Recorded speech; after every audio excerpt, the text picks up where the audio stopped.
Well, Ravi, it's so great to have you with us again. It's been a while, and I'm delighted to be back, Brian. Thank you. Yeah, I've been looking forward to it and telling everybody, get out here. You got to come and listen to this guy. Years ago, I read your book. I think it's now called "Can Men Live Without God?" I think it had a different title earlier on.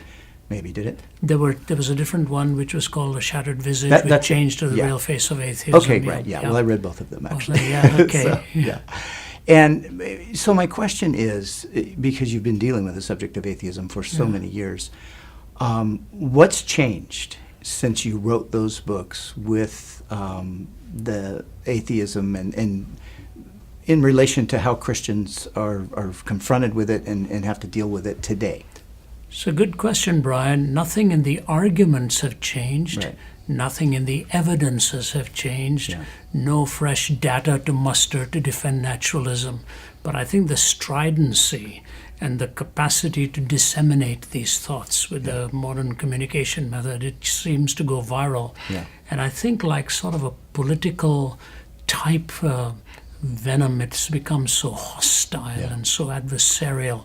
Right. If a person is atheistic or non-theistic or agnostic and wishes to dialogue intelligently or graciously, of course we can do it. Yeah. But this kind of a clenched fist, let's evict every other worldview that believes in a transcendent reality, that has changed. Yeah. And now they've got sort of a mascot in a handful of people, the Dawkins, the Dennett's, and so on, and the writers that are even from North America, and then Hitchens came on the scene, and of course he's passed away, Sam Harris. So they've got these plurality of voices that are fighting it with an intensity of passion, almost like anti-theistic evangelists, if I quote, except there's no good news in it. Yeah, they have the fervor of the most intense evangelists. That's right. Yeah, that's right. So has your in your dealings with them, because you're still addressing this issue, I follow you on Twitter, so you're all over the planet. You're in universities all the time. You're speaking to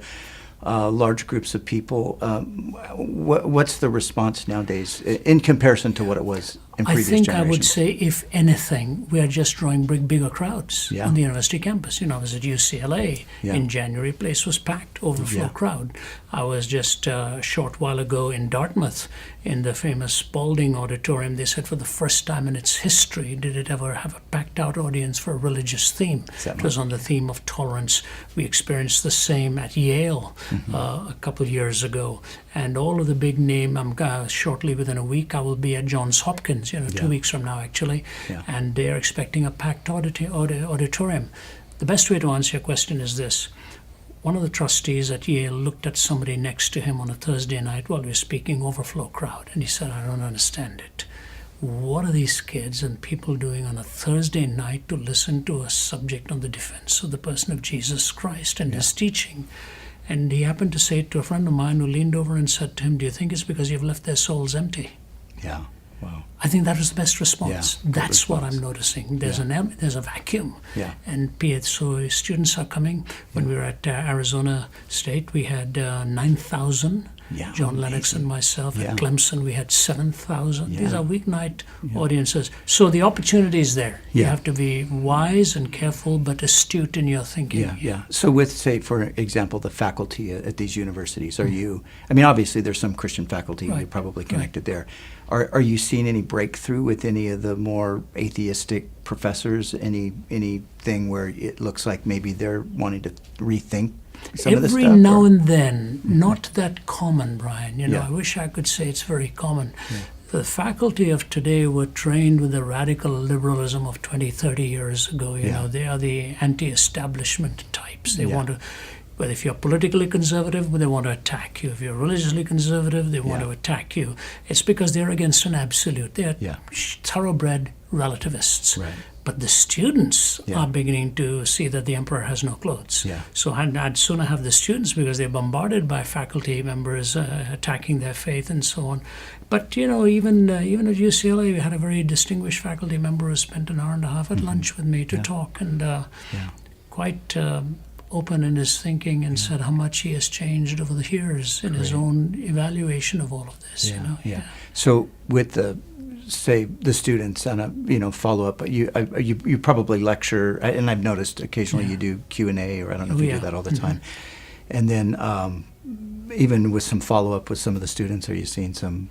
We're seeing that absolutely, and we always do it follow up with Q&A. In fact, people come because of the Q&A. Okay, yeah. So I present a talk, and then the Q&A. We call it an open forum. Yeah. We don't do debates because I find debates are sort of not really productive. Yeah. If you run into a clever person, he or she will steer you in the direction of their comfort and where they want to go, not the real issues. And there's a smoke screening type of thing. Yeah. But open forum, anybody can come up and ask a question, and you can either defend what you've said, or you flounder in the process. Are we seeing results and following up? Incredibly so. Yeah. Tremendous response. I don't think I've seen such response in 40 years. There's students who write to us, the transformed lives, and how they keep up. Somebody will even come up to you and say, I'm still a skeptic, but you've got me thinking. Yeah. At Dartmouth, one person came, started off saying she was a skeptic, and by the time we finished, she had committed her life to Christ right up there at the front of the auditorium. Amazing. So we're seeing results, and then the organizers do the follow-up. Yeah. And if we can serve in any way, we do it. Yeah, that's fantastic. So one last question. How can we pray for you? I know you're busy. You got an unbelievable schedule. Well, you're well aware of the hazards of the ministry. Sure. I think, and after 40 years in it for myself and 29 years with our ZIM, the most important thing to pray for is that we'll walk closely with the Lord. Yep. Number two, that God will be with our families, because I'm on the road so much. I really always pray for my family, for my wife, my children. Now I have 3 grandchildren, that God will keep them close to Him. That is my prayer.